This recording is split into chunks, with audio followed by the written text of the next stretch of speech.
आज आम्ही शेवटच्या दिवशी मोहोळ तालुका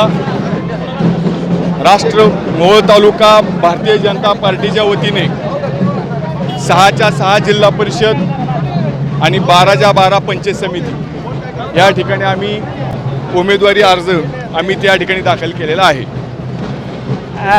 एकंदरीत कसं वातावरण आहे आता भाजपाला?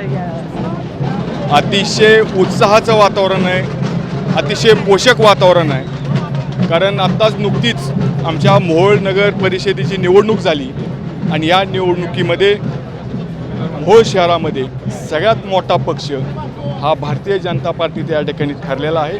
मोहोळ शहरानं पहिल्यांदाच या मोहोळ शहरामध्ये भारतीय जनता पार्टीचे जवळपास 11 उमेदवार त्या ठिकाणी निवडून दिलेले आहेत। साहेब, मोहोळ नगरपालिका निवडणुकीमध्ये अभेद्य गड आपला आहे हे आपण सिद्ध केलेलं आहे।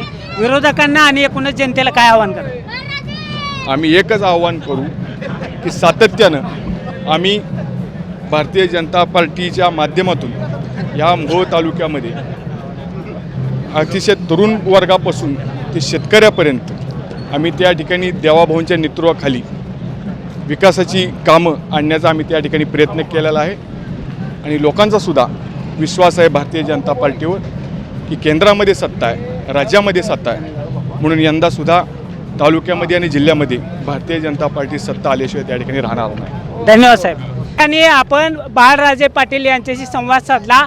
मोहोळ नगरपालिका निवडणुकीनंतर आता जिल्हा परिषद आणि पंचायत समितीचं रणांगणाचं शंख फुंकलं गेलेलं आहे। आज अनेक जणांनी भाजपाच्या वतीनं जिल्हा परिषद आणि पंचायत समिती गणातून उमेदवारी अर्ज दाखल केलेत।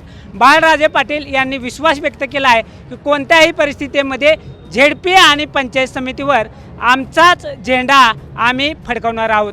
पंढरपूर लाईव्हसाठी भगवान वानखेडे, पंढरपूर।